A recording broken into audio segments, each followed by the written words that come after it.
My name is Dr. Anthony Levatino. I'm a practicing obstetrician-gynecologist and I've performed over 1,200 abortions. Today I'm going to describe a second trimester surgical abortion called dilatation and evacuation, or D&E. A D&E is performed between 13 and 24 weeks of pregnancy.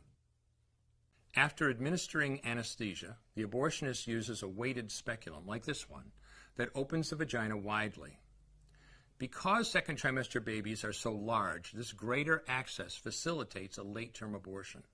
Late-term abortion requires that the cervix be prepared 24 to 48 hours in advance with laminaria. Laminaria is a type of sterilized seaweed that absorbs water over 8 to 12 hours and swells to several times its original diameter. Once removed, metal dilators can be used to further open the cervix as needed. Once the cervix has been stretched open, the suction tube is placed inside. A baby at 20 weeks gestation is as big as the length of my hand, from head to rump, not counting the legs. The suction machine is turned on, and pale yellow amniotic fluid surrounding the baby is suctioned out through the catheters. With babies this big, they don't fit through catheters this size. The baby's bones and skull are too strong to be torn apart by suction alone. This is a Sofer clamp. A Sofer clamp is made of stainless steel. It's about 13 inches long. The business end is about 2.5 inches long and 1/2 inch wide, and there are rows of sharp teeth. This is a grasping instrument. When it gets a hold of something, it does not let go. The abortionist uses this clamp to grasp an arm or leg. Once he has a firm grip, the abortionist pulls hard in order to tear the limb from the baby's body. One by one, the rest of the limbs are removed, along with the intestines, the spine, and the heart and lungs. Usually the most difficult part of the procedure is extracting the baby's head, which is about the size of a large plum at 20 weeks. The head is grasped and crushed. The abortionist knows he has crushed the skull when a white substance comes out of the cervix. This was the baby's brains. The abortionist then removes skull pieces. He removes the placenta and any leftover parts of the baby with a curette, scraping the lining of the uterus for any remaining tissue.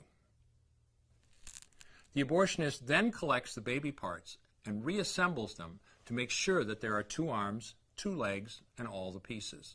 Once all the parts have been accounted for, the abortion is complete. For the woman, this procedure carries a significant risk of major complications, including perforation or laceration of the uterus or cervix, with possible damage to the bowel, bladder, and other maternal organs. Infection and hemorrhage can also occur, which can even lead to death.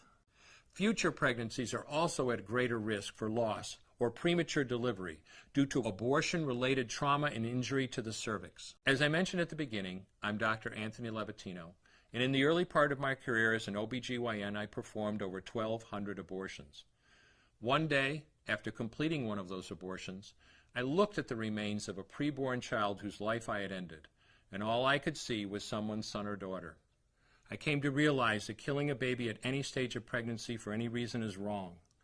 I want you to know today, no matter where you're at or what you've done, you can change. Make a decision today to protect the preborn. Thank you for your time. I will no longer do any more abortions. When you finally figure out that killing a baby that big for money is wrong, that it doesn't take you too long to figure out it doesn't matter if the baby is this big or this big or this big or maybe even this big, it's all the same. And I haven't done any since then, and I never will.